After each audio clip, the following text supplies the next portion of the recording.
Yeah, what's going on, guys? Mr. Sly, aka Sly Pro Max. Welcome back to the channel. Now, guys, I'm very sure you're well aware that there are plans ongoing for a nationwide protest. Before I start, I want to drop this caveat right here. I am not by any means, take note, I am not by any means advocating for any protest by this video I'm dropping right now. Because from what I can hear, I hear that people who speak about this upcoming protest on their content creation channels are being arrested. For instance, this guy right here, it says a Nigerian TikToker, Junaidu Abdullahi, aka Abu Sama, has been remanded in prison custody after posting a viral video calling for mass protest over hardship in the country. Once again, I say, I am not by any means advocating for this protest. Is there somebody knocking on my door? I'll be right back, guys. Okay. It was just a Domino's pizza. But let's get serious right now, guys. Let's get serious. There is an upcoming nationwide based protest. And a lot of guys have been posting about it. Showry, my guy, has posted about it. A lot more people are posting about it. But there is a plan coming up on the August 1st for a protest tagged End Bad Governance. Guys, first of all, let's take some time. Let's settle down. Let's take a look at a couple of things. You see, Nigeria as a whole, right now, the society as a whole in Nigeria right now is collapsing. The economy is collapsing. And I am not exactly surprised that people want to protest. For instance, let's look at the number of factors. Well, first of all, I drive a Lexus IS 250. It's a 2.5 liter engine. Now, as far back as late 2021 to early 2022, I used 15k to fill my tank for 2 weeks.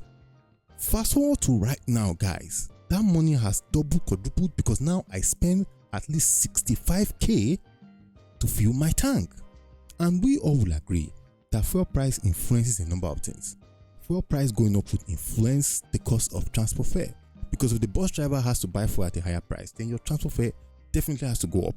Fuel price influences the cost of food, because what it costs them to bring that food from Sokoto, Kano, or whatever down here to the south will impact on how much those traders are going to sell those food. And now we see that fuel price skyrocketed all the way up to 550 and even sometimes 700 naira, in some locations 800 naira, if not even worse off. And then you wonder why people want to protest? Definitely not. Let's also take a look at education. Now, I come from a time whereby most of my mates who went to Federal University, Uniben and Co. were paying school fees as low as 25k, 15k, 25k, 35k. Yes, there was that era. Okay? But right now, if you look at things, the tuition fee alone for a first year student in the university in Nigeria is nothing less than 100k. Nothing less than 100,000 naira. And I'm not talking about acceptance fee. I'm talking about SUG dues. I'm talking about a host of all those funny dues that pop up when you become a student. And then you say people should not protest. Okay, let's also look at minimum wage. Now, the dollar exchange rate has shown that Naira has been devaluing over time. Let me show you this post right here by Rufai Oseni. It says 2011 minimum wage was 18,000 naira, and as of 2011, 18,000 naira was $117. 2019 minimum wage was 30,000 naira. As at 2019, 30,000 naira was equal to $98. Fast forward to 2024, where the government says they're going to give us a minimum wage of 70,000 naira. 70,000 naira is equivalent right now to $45. Somebody now tell me, are we progressing as a country or are we going backwards? Because Naira is losing its own value as a whole. And every time the government think, oh, we've given them 70k now, they should be satisfied. Sorry, but the Naira, as when you give it to us, the value has been lost. And let's not even talk about the fact that most companies will not even honor that 70k minimum wage. And there's nothing you can do about it. I'm sorry, because even the labor laws as a whole are not that effective, are not well implemented. Let's now also look at corruption in Nigeria. There is currently an allegation, I would want to make it an allegation, that Akpabio, the Senate president, has a number of side chicks who is constantly taking money from to open companies, buy Maybachs, a lot of this. We live in a country where they will come and tell us snake swallowed billions of naira. Snake swallowed billions of naira. One time I was on a holiday vacation with one of my friends in our country, and so I don't know how we got to this concern, and I told them that, guys, do you know there was a time where snake swallowed millions of dollars in my country? And they look at me like, are you high or what? And then I had to pull up articles to show them where the government literally said snake swallowed billions of dollars. When we have corruption going on like that, and you say people should not protest, let's look at the justice system, because as a legal practitioner that I am, that is one place I always interface with. There's a severe backlog of cases right now as I speak to you. When I graduated fresh out of the law school, Kano, I joined my boss. He's a senior advocate still actively practicing. I joined his law firm and I was assigned a couple of files, a couple of cases. And I joined that matter at the appeal court. Now take note, that matter was coming all the way from the high court. And when I joined that matter was 12 years old. Guys, imagine that.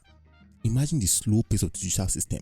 But what makes it more annoying is that when it comes to election matters, when it comes to matters involving the politicians, these cases are handled speedily. And I'm speaking from experience because I've done election petition matters as well.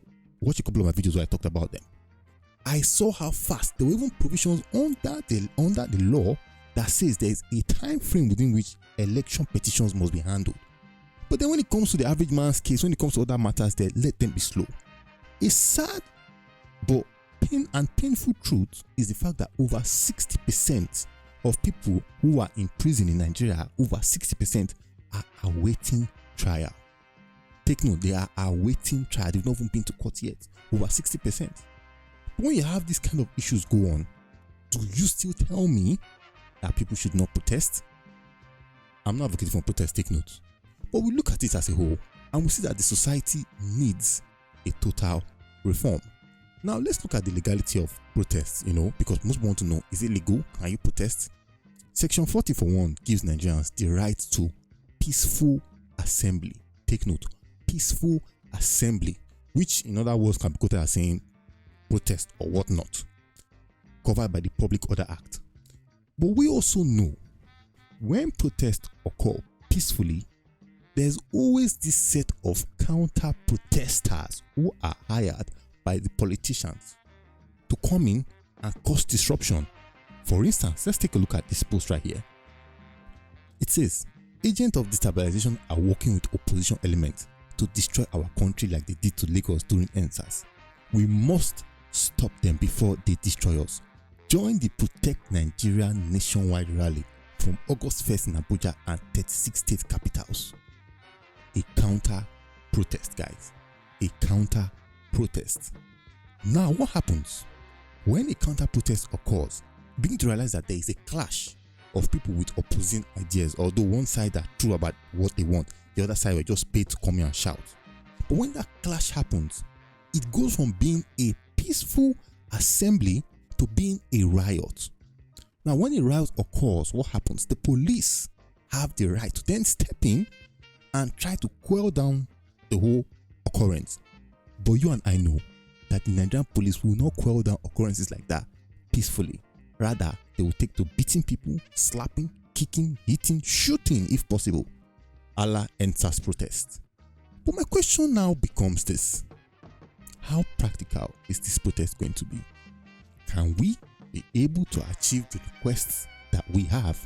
Because right now, Showore has put out a list of requests that has to be fulfilled for this protest to end. Let's see this right here. End bad governance. Number 1, extract of our demands. Revert petrol pump price to 100 naira per litre. Combat insecurity. Total electoral reform. Release all EndSARS protesters in detention. Implement a living wage, aka minimum wage, of 300k. Compulsory free education from primary to secondary school. Children of all public office holders must attend public schools in the country. Government must patronize made in Nigeria goods. Transition to a unicameral legislature. Judicial and constitutional reforms. And once again, I ask the question: how practical is this going to be?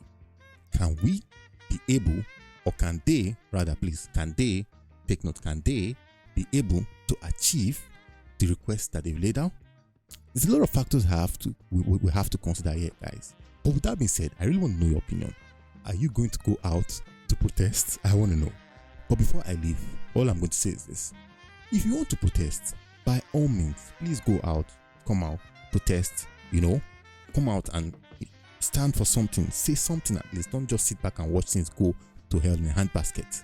However, once you start to hear the thing goes kra, pa, pa, ka, ka, ka, my brothers, please just go home. You can't afford to lose your life. Seeing another day is a great one indeed. Thank you for watching this video. Hit the like button, comment, subscribe. It is what it is. I'm out.